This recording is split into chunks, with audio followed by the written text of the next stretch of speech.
You are listening to Keep Canada Weird, a weekly weird news roundup by the Nighttime Podcast. Handsome Aaron Airport. It's time, buddy. Time to keep Canada weird. But before we do, I want to ask you a question.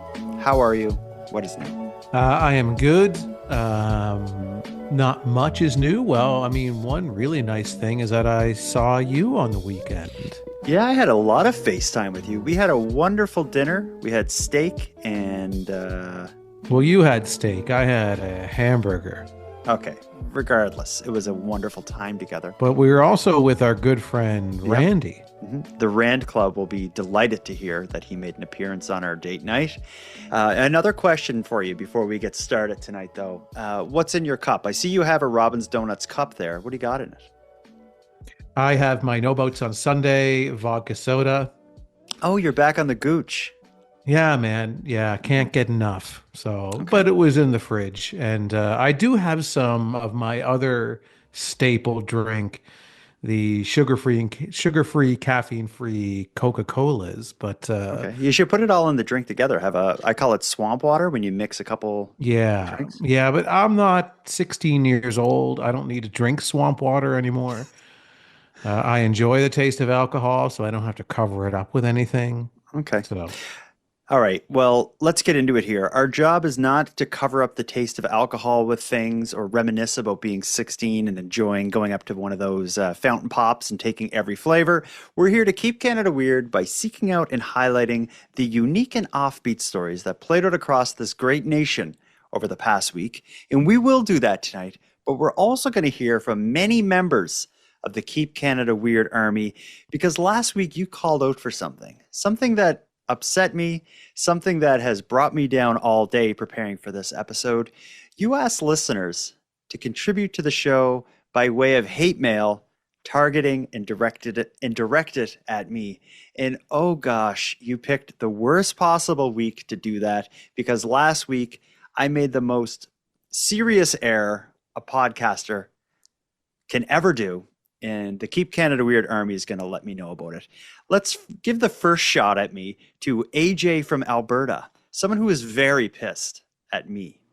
Hey there, my name's AJ from Edmonton, Alberta. Jordan, that whole story about the chemtrails and Premier Smith, you referenced us as BC, British Columbia. I don't know, it might be time to hang up the headphones, buddy. But anyway, since I am calling from Edmonton, if you've got the ear of Robin's Donuts, maybe you can convince them to come back to Edmonton. They've been gone now probably 30 years, and I miss them dearly. I've been loving the show. You guys take care. Bye. So yes, as AJ said, in last week's episode, not long after you asked listeners to send in hate mail about me, I erroneously referred to the Premier of Alberta as the Premier of BC. And I didn't just do it once. I said BC like 3 times in a row. I got a story about chemtrails. So, Aaron, British Columbia is a long way from modest Nova Scotia that we're in. But some interesting things are happening over in British Columbia. And it has to do with the Premier of British Columbia, Danielle Smith. She often courts controversy, and she's done it again. yeah, and I'm going to sit here and relish in that a little bit. But at the same time, I did not notice you making that mistake when we were recording, so I'm probably just as guilty. You're guilty too. You're like an accessory after the fact by not calling me out. I'm an accessory, yeah, absolutely. So I should have stopped you in your tracks and said, "No, that's a mistake," but I completely didn't notice at all. So I'm just as ignorant, if not more ignorant than you are. I didn't notice in the moment when it happened. I didn't notice when I was like editing and preparing the episode. I did at the last minute when, like, after releasing the episode, I had like 3 or 4 voicemails almost immediately, just like AJ's. So I did go back and do some revisionist history type work and corrected it so people listening in the future won't hear the same embarrassing mistake. I'm going to take it on the chin. I did misspeak last week, and everybody noticed, including another listener named Megan. Here's Megan's beef. I was just listening to Keep Canada Weird this morning as I was eating my breakfast, getting ready for work, and you were talking about the chemtrails, and you said that they were the chemtrails in BC, and then so on and so on. And I was thinking that you were going to correct yourself when you had realized that you had made that mistake. And I kept listening, and you never did correct yourself. And it actually made me very irritated and annoyed. So I'm looking forward to my Robin's merch. Thanks.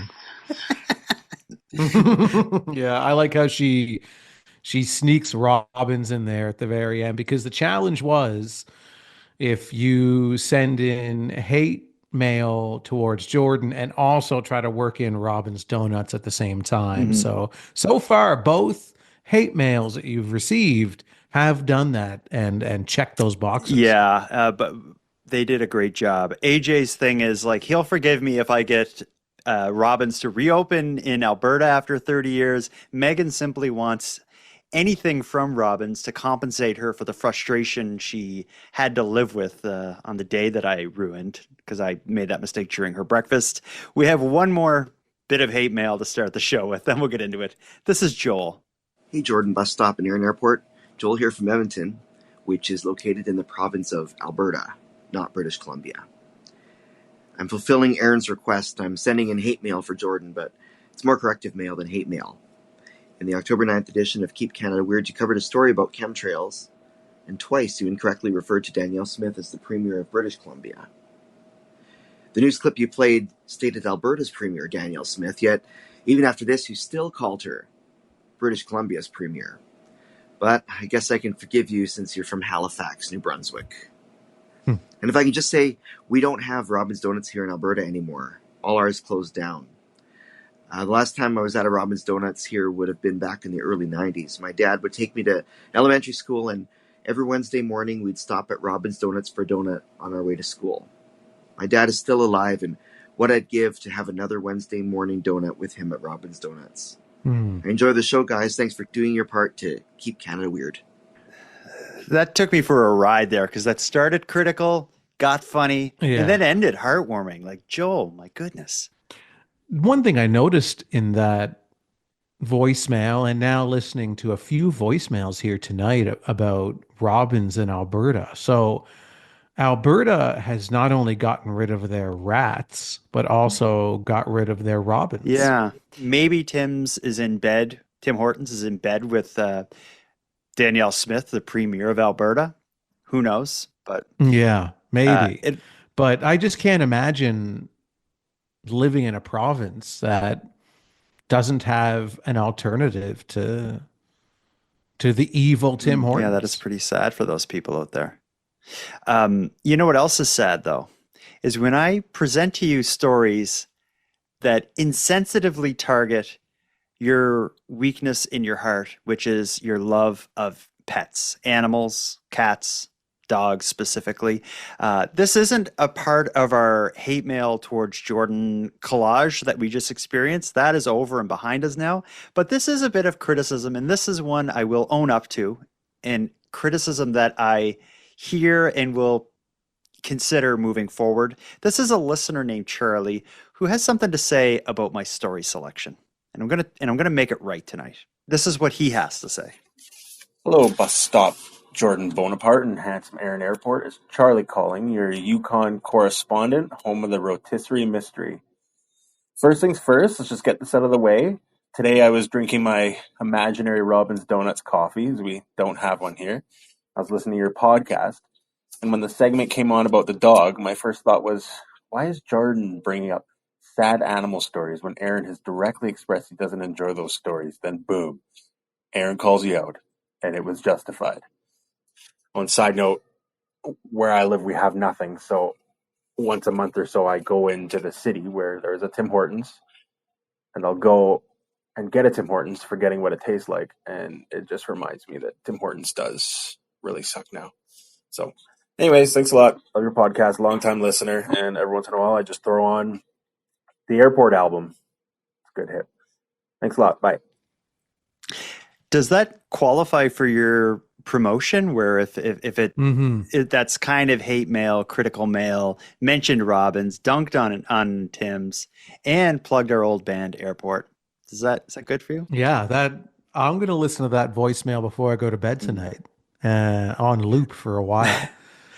It made me really happy. It tickled me in all of the areas that I want to be tickled, and yeah, and shouting out the old band Airport. This caller really knew what buttons to push in all the right Well, ways. fortunately, not only is Charlie hitting the right buttons in the right ways, it works as a perfect segue for our first story of the night. This is almost like my apology to you for airing nasty and sad animal stories. This, I think, is a pleasant animal story. I'm going to call this section Clown Collars on Cats. So, this is the story of a specially designed collar that is being used in Canada that will allow wild birds to be more safe around our hunting house cats. Here's the story, and then we'll talk about this. I think this is a happy pet story. You'll tell me when we finish. So this is a high-vis collar that is designed to go around collars of cats, and the idea behind it is that if you put this onto your cat, it creates a very high visibility signal that taps into the color vision capacities of birds. It makes the cat really apparent or visible to birds. Hello. He's 14 years old. We found him starving on our property when he was about a year old. Oh, yeah. And he's been here ever since. Now, what is this around his neck? Oh, that's a Birds Be Safe collar, and that makes cats more visible to birds. His kill ratio of birds went way down when we got one of these. Really? Yeah, and we've been using these collars for at least 8 years.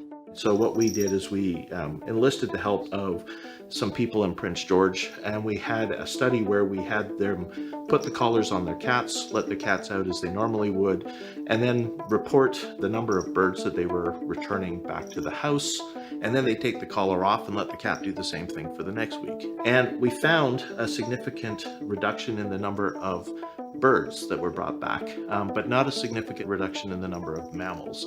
And that might tap in a little bit to the fact that birds see extremely well in color, but mammals, other than humans, tend to be similar to what we would classify as colorblind. They're dichromatic. They only have blue and green cone receptor in their eye instead of a red, green, and blue like people do. And so the collars don't really stand out very well to something like a mouse, but they would stand out a lot to a bird that actually has better color vision than we do.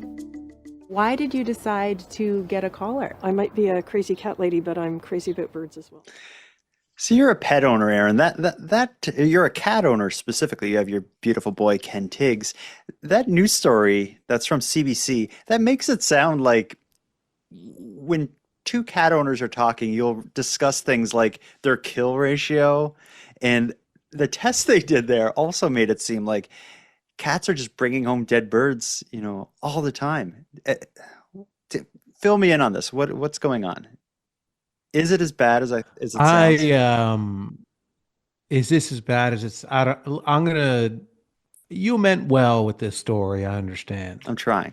But this, yeah, this was a peace offering to me for all of the stories in the past that you forced me to cover that were harmful towards animals. I thought this was cute towards animals. The cat with the big clown looking collar. Look, the cat looks so ridiculous. And what's cuter than a ridiculous looking cat? Nothing. This story makes me angrier Oh than my God. any story you've ever forced me to cover on this show. I was kind of thinking, like, we're so close to Halloween that this is also, like, we're not quite at a Halloween special, but if it was, I would have called this story The Cat with the Cursed Collar. Why does that make you so upset? Yeah. When you get a cat, you have two choices. You can have it be an indoor cat or an outdoor cat. So my cat, I chose to be an indoor cat. So my cat does not go outside. Uh, so it doesn't get the opportunity to hunt birds or whatever else it might encounter out in the wild. But I do like to recreate some of that in the house. I have some toys that replicate the flight of a bird that he's able to chase and catch and chew on and all of those types of things to work those Yeah. muscles. I know it's not exactly the same, but it's the best that I can do. But if you choose to have your cat be an outdoor cat, then that cat gets to enjoy not, there are the dangers of the outside, but then there's the pleasures of the outside, hunting. And cats love to hunt. So they'll hunt for food, but they'll also hunt to bring you gifts. And so cats will hunt birds is one of the things, mice, whatever. So if you're letting your cat outside, putting this collar on them is interfering with nature, I believe. Mm, So I believe there's a little bit of playing God here. And there's also an element of humiliation as well. The cat is walking around, not really understanding what is around its neck. We'll call this the noose, not the collar.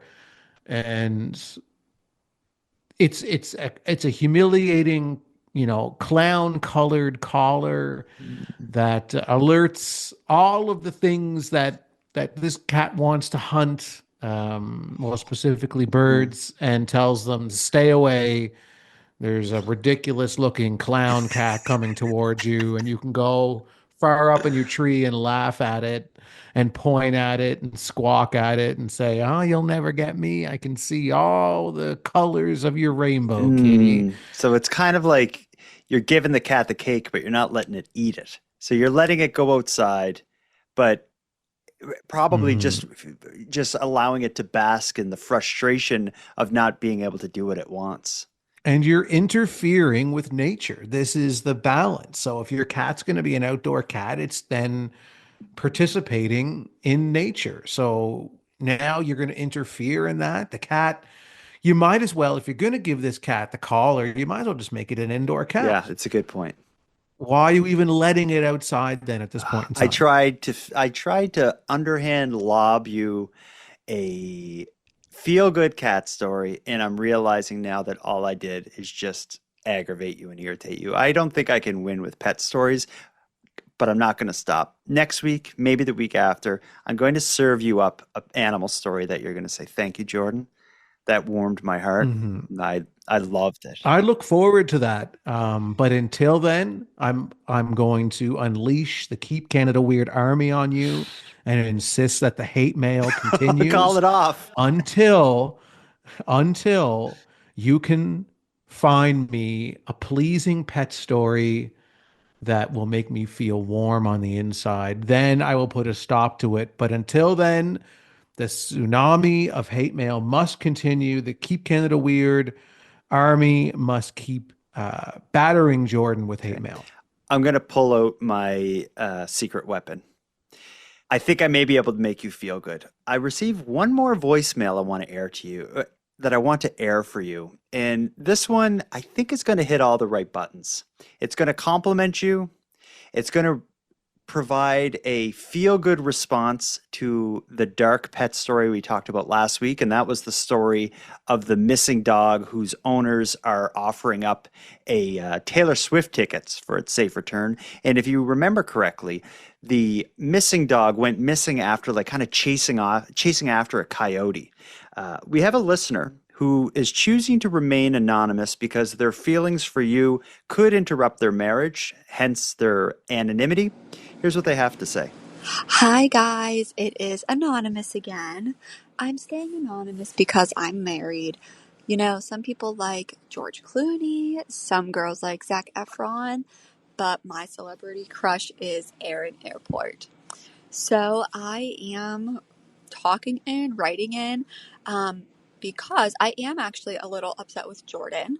Um, I'm not Canadian, so I'm not able to experience the greatness that is Robin's Donuts, and it's very disappointing. So thanks, Jordan.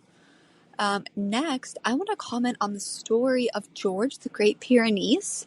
We actually rescued a Great Pyrenees at the beginning of this year who had run away from her home, and she was on her own in the western Pennsylvania winter for what we estimate is about 6 months.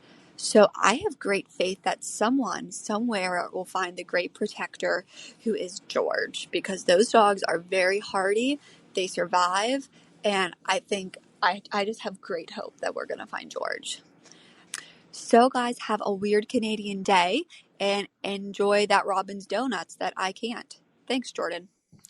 So I think that was Anonymous's best take at hate mail against me, but I actually found it was a little heartwarming to hear Anonymous say, like, I believe in my heart of hearts that that dog is going to be okay. It's a hero. It is a protector.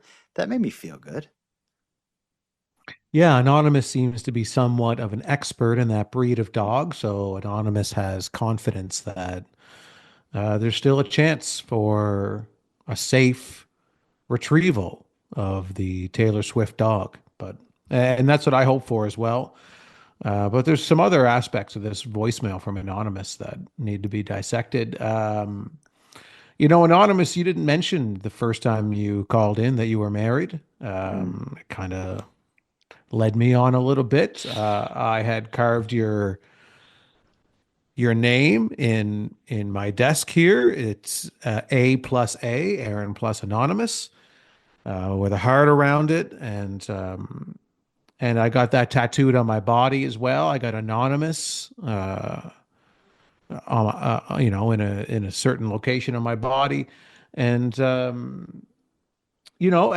I quit my job and had purchased airplane tickets to fly to parts unknown, where Anonymous is from. So I'm pretty heartbroken here. I'm not going to lie.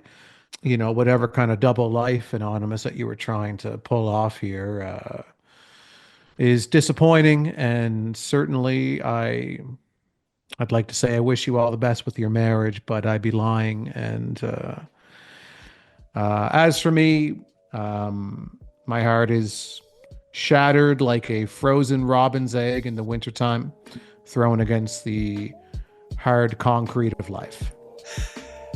We need a short ad break to collect ourselves, and then we can get back to the stories.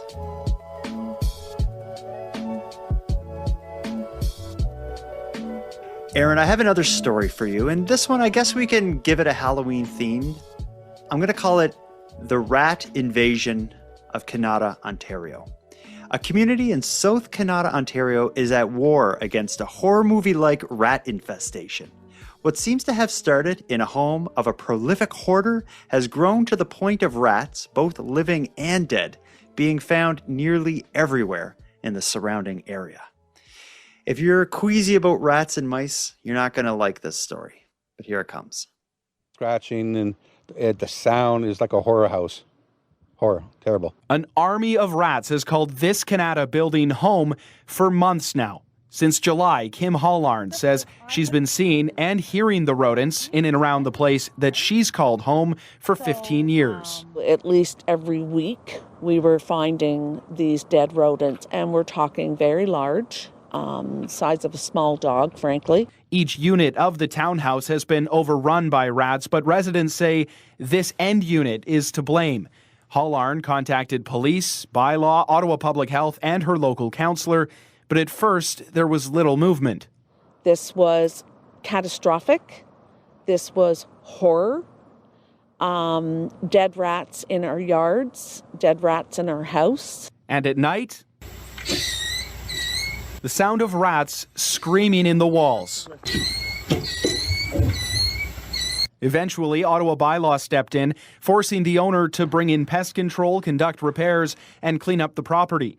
That cleaning effort has taken days. You can see just some of the garbage here piled up on the front lawn. People in the area tell me that they've been seeing trucks coming and going over the past few days, taking away mountains of trash that have been piled up in front of this home, as much as 23 tons of garbage. With the door wide open Wednesday afternoon, a pungent odor from the interior wafted down the street. Ottawa's bylaw department says it can be challenging for them to step in situations like this, but this is one of the worst cases that they have seen. It certainly is one of the most severe we've seen in terms of the amount of items inside the home and the level of infestation. If the owner of the home is non-compliant, bylaw says this type of a situation could carry a bylaw fine of up to $100,000.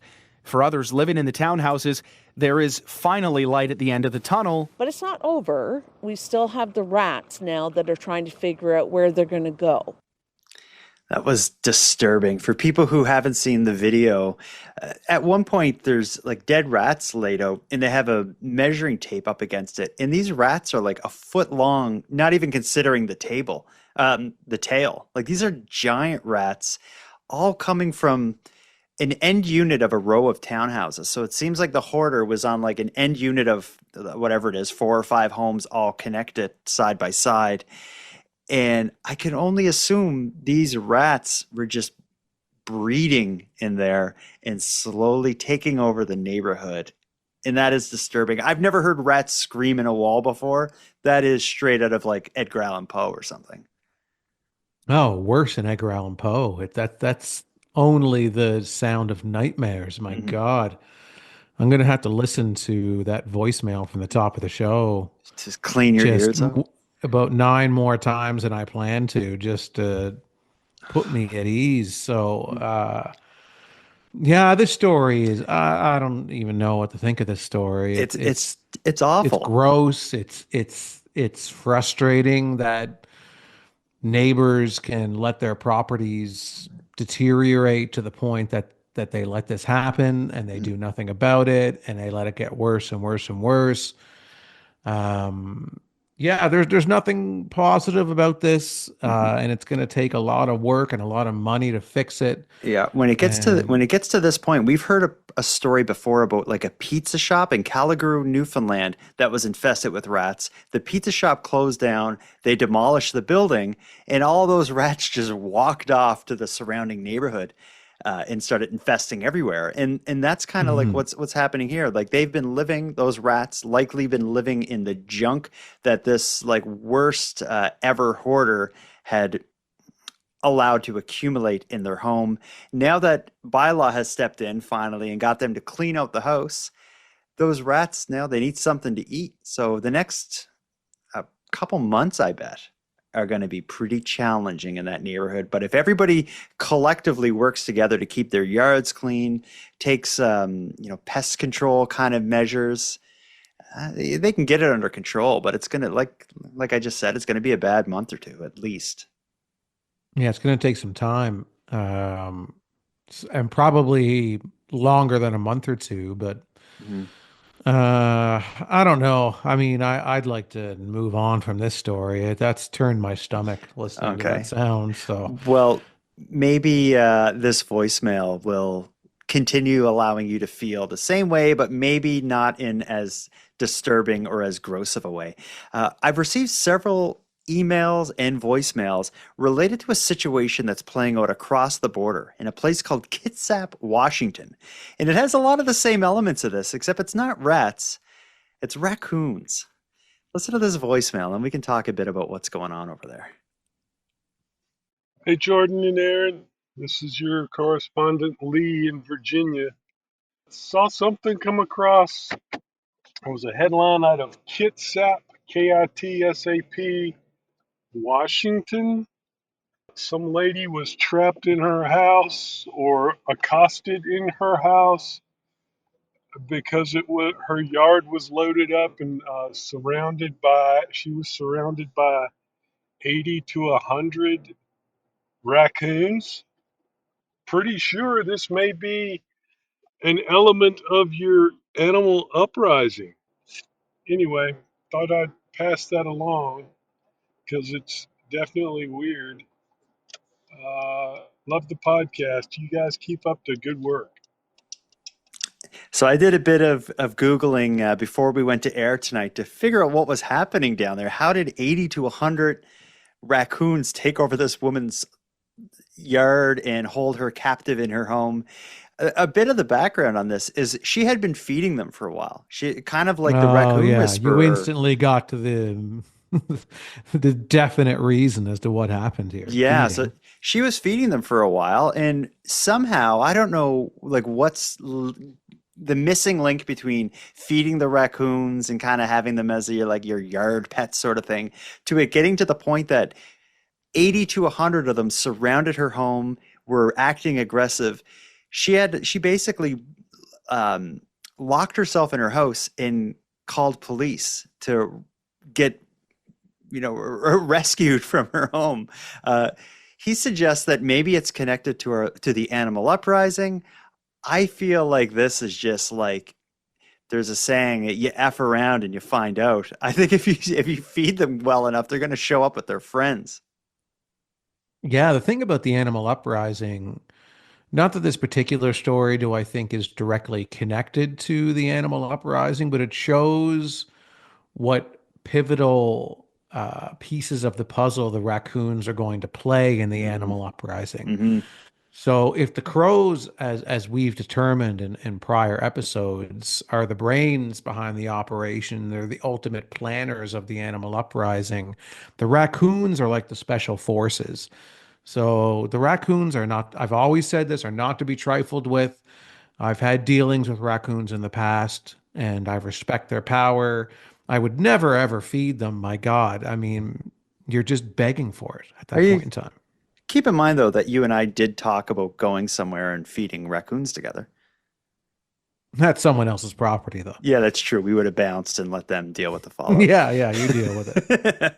I would uh, never do it on my own property. No, certainly not. I feel for this woman. I think she learned a valuable lesson, and it's when you let the genie out of the bottle, I don't know how you put it back in. And I think she let the genie out when she fed them a few times. They all showed up at her house. Yeah, the police may have come and bailed her out, but those raccoons are coming back. Like that story is not over. No, Mm-mm. no, that's going to be a while before they stop trying to kill her for food. Yes, or turn her into food. They're basically saying leave something out, or you're our Or next it's meal. or we're eating you. Yeah. We're getting very close to Halloween, so I want to start kind of sprinkling some pumpkin spice over this show. I have a story here about some pumpkin mischief that I want to unpack. Maybe you can read this one if you have the notes in front of you there. This is one of those stories that stem from a police press release. Okay, yes. So I can read this for you. Police in Middlesex County are investigating a bizarre and dangerous incident involving pumpkins being hurled from overpasses onto moving vehicles on highways 401 and 402. Major highways in Ontario, if you know Major them. highways in Yeah. Ontario, that's right. I think the 401, I could be wrong, but I think the 401 is like Canada's biggest highway. That's a huge highway. Yeah, it's a very famous one. Yeah. All right, keep going. Sorry. In the early hours of Saturday morning at around 2:30 a.m., Ontario Provincial Police responded to a call on the eastbound lanes of the 401 near Old Victoria Road. A transport truck had been struck by a pumpkin launched from above, smashing into its windshield. Oh. Less than an hour later, at 3:10 a.m., two more transport trucks were hit by flying pumpkins on Highway 402 near White Oak Road. Thankfully, no injuries were reported, and the truck drivers managed to pull over safely. Authorities are now calling on the public for help in identifying who was behind these reckless acts. The investigation is ongoing, and anyone with information is urged to contact Keep Canada Weird or the Or the police. police. Good addition. Live editing Yeah. as you go. Yeah. Teenagers do stupid things. I've heard of throwing snowballs at cars, but dropping pumpkins onto transport trucks at that are driving on Canada's, if not North America's largest highway is absolutely insane. Hmm. Yeah, no, it's super dangerous. This is next level danger that these youths, and I can only assume that they It are must be part teenagers. of the teenage uprising. Um, No, You it's know, not this is it's not the teenage uprising. It's the teenage, and it needs to be something using the word down. The teenage downfall, because they seek no, because that teenagers seek. suggests you can't say teenage downfall because that suggests that the teenagers are going through a downfall when they are actually organizing and A also trying to societal take over. downfall. So the teenage It'd be incident, the teenage takeover. yeah, but it's not even a takeover. It's like what teenagers seem to want to do is cause the downfall of society. Mm, So maybe it's like the teenager instigated societal downfall is what we'll go with. that's too much of a mouthful, though. The teenage instigated societal downfall, which is the TISD. Why don't we turn this to the audience to maybe come out? if you can do better than the TISD, yeah, let us know. Yeah, But there's yeah. no question it's happening. There's no question it's happening, and it's been happening for a while now. And this is a clear indication that the teenagers are not stopping. They're only ramping up because this is really dangerous. This is like, maybe a snowball or an egg or something is what we've seen in the past. Smaller objects that aren't going to smash your windshield, but But a pumpkin, and pumpkins, I'm yeah. assuming this time of year that they're not carved pumpkins. So like a pumpkin itself, before it's carved and its guts are pulled out, like they weigh like 15, 17 pounds, like some pumpkins. You pull all the guts out Hmm. of them, and then you get them down to 7 or 8 pounds. But if these are full pumpkins being dropped in front of transport trucks on the 401 highway. Oh man, that this can't keep up because that someone will be killed if that keeps up. Yeah, I mean, I was bad for throwing snowballs at cars when I I was too. was a kid. Yeah, and I had gotten chased so many times from cars pulling over and trying to get at us, and having our parents called because we were throwing snowballs at cars, and I look back at it now and I'm like, even that was incredibly dangerous now that Yeah. I'm in my mid 40s and scared of everything. Um, it's something that I'm just like, if I was driving in the wintertime when the roads are slippery and got hit with a snowball, I'd be furious. But at the same time, I'm scared of teenagers, so I wouldn't do anything about it. Um, I'm going to start moving on to the final segment of this show. Before I do, we just talked pumpkins. Before that, we talked an insane rat and raccoon infestation. We're going to start putting more pumpkin spice, more Halloween spirit into the show. So if anyone out there in Keep Canada Weird Nation has any Halloween themed stories, stories of decorations, stories of costumes, anything related to Halloween, I want to hear from you. So get at us by going to nighttimepodcast.com/contact and send us a voicemail. We'll get to them in an upcoming episode. Now let's go for a short break. And when we come back, I have 2 voicemails, Aaron, that I know are going to make your day. While we're in an ad break, you should refill your Robbins cup there with more of that liquor because you're going to want it for these.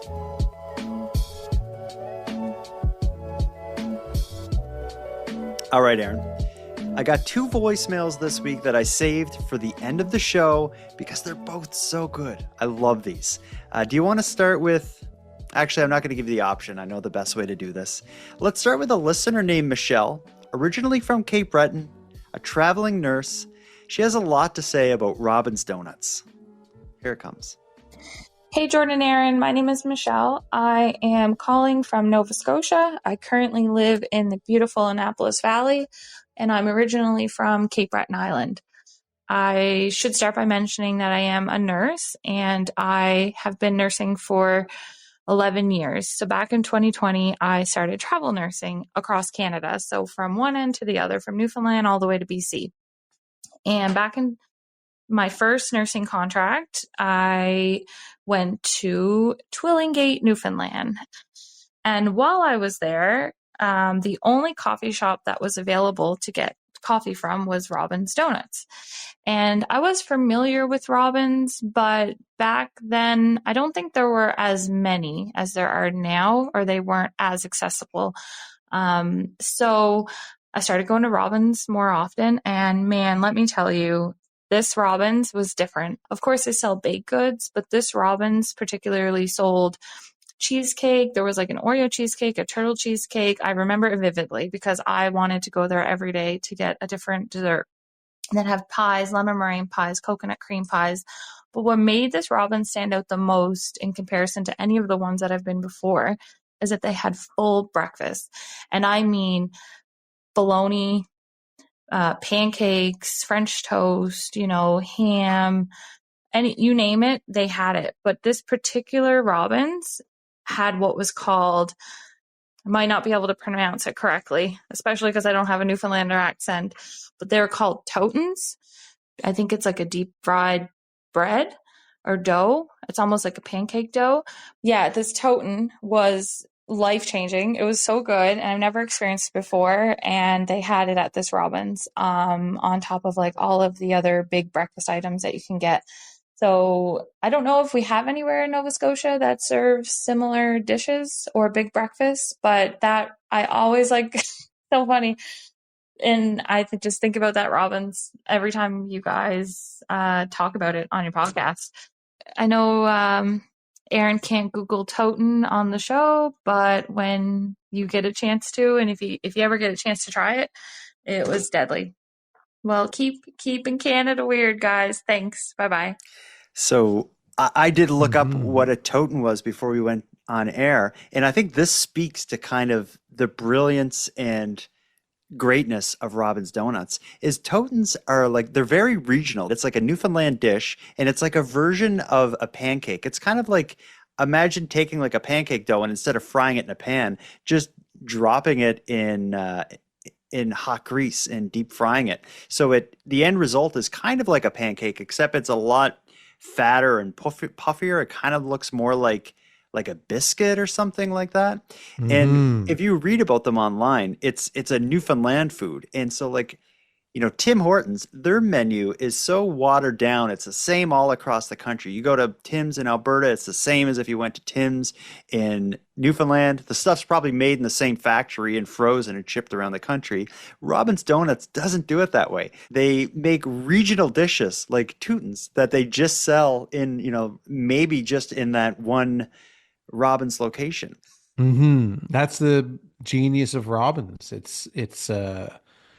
It reflects the community that it's in, and it's not a cookie cutter, the same Robin's everywhere you go. And it's an exciting coffee shop, I must say. It's changed the course of the show. I think it just it breathes new life into us, because we went from being so negative and always complaining about Tim Hortons to being so positive and celebratory. And people can't call us ignorant anymore, or uneducated, or anything like that anymore, because now we only talk about Robins, and we know everything about Robins. Great segue. They cannot call you ignorant when you talk about plays and directing plays and producing plays and acting in plays, because that's your thing, right? Oh yeah, sure. Well, this next voicemail, I think, is going to, it's definitely going to work for you. A listener named Charlotte, she didn't make a Robin's Donuts ad. She made a Robin's Donuts radio play. You want to listen?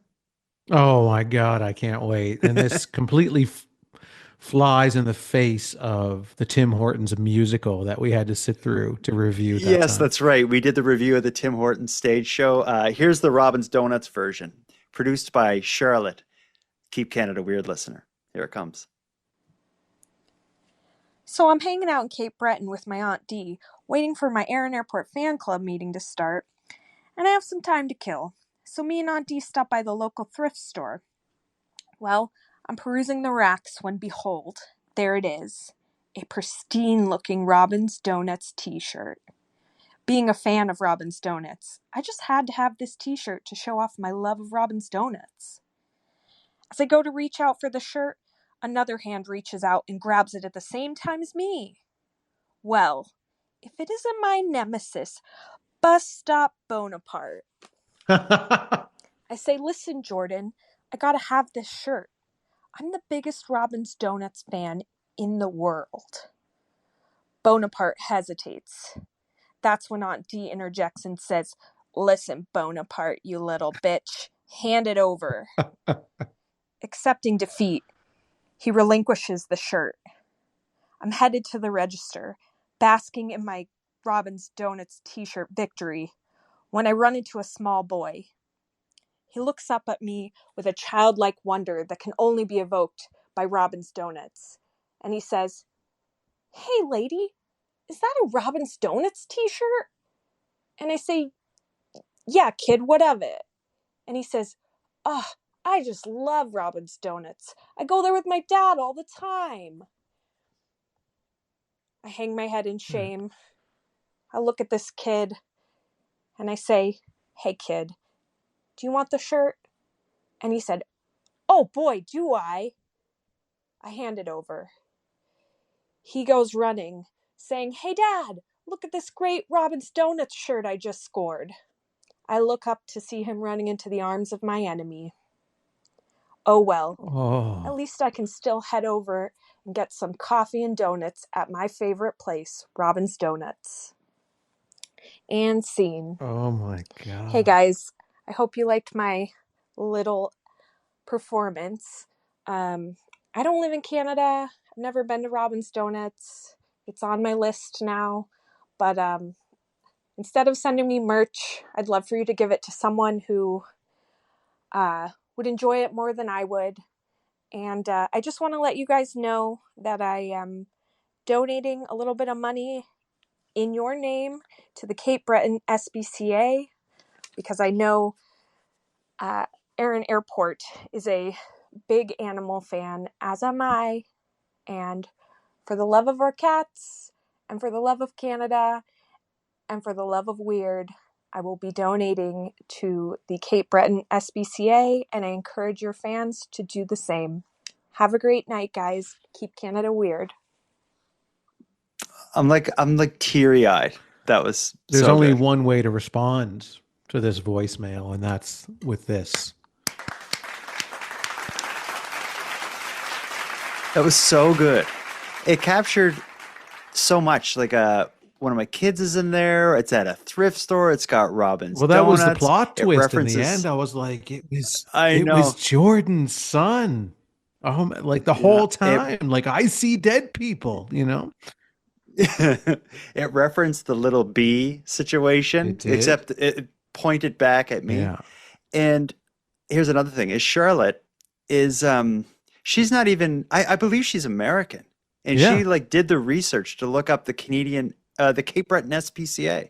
Yeah, no, the fact that she's going to donate to the SBCA in my area, it's heartwarming, and this has been an entire episode of voicemails that have really touched our hearts, touched our minds, attacked you, just everything that I've always hoped for in voicemails.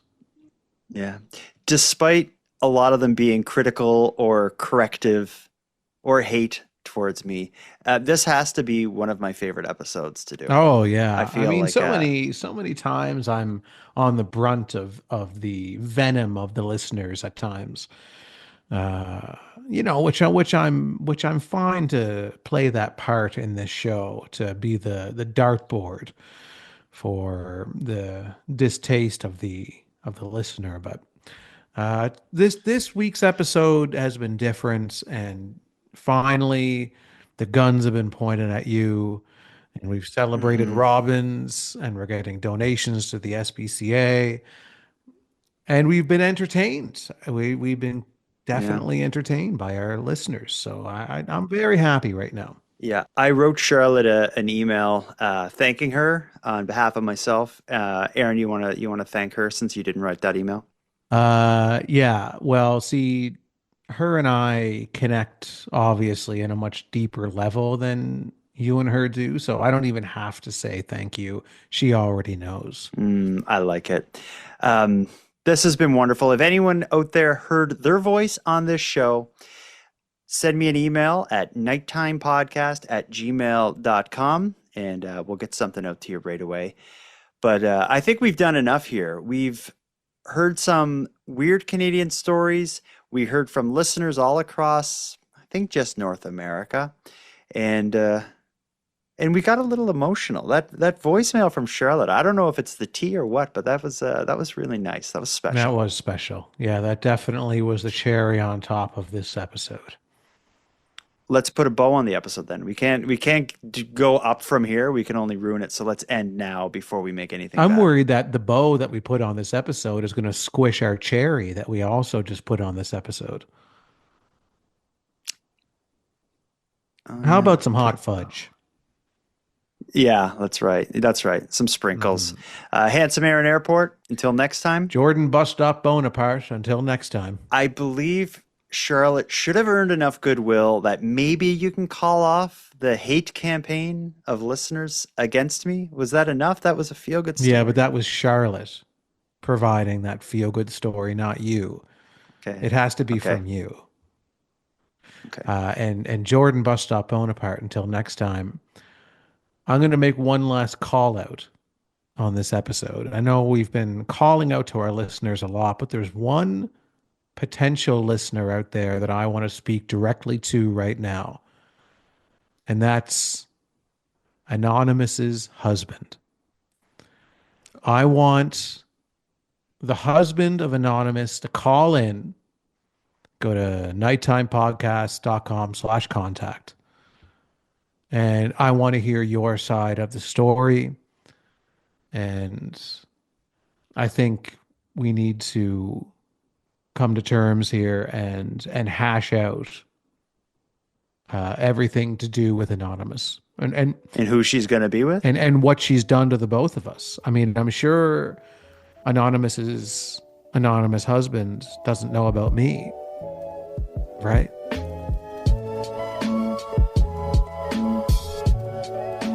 I want to thank you for helping Aaron and I fulfill our mission to keep Canada weird, but let us call out to you for even greater support.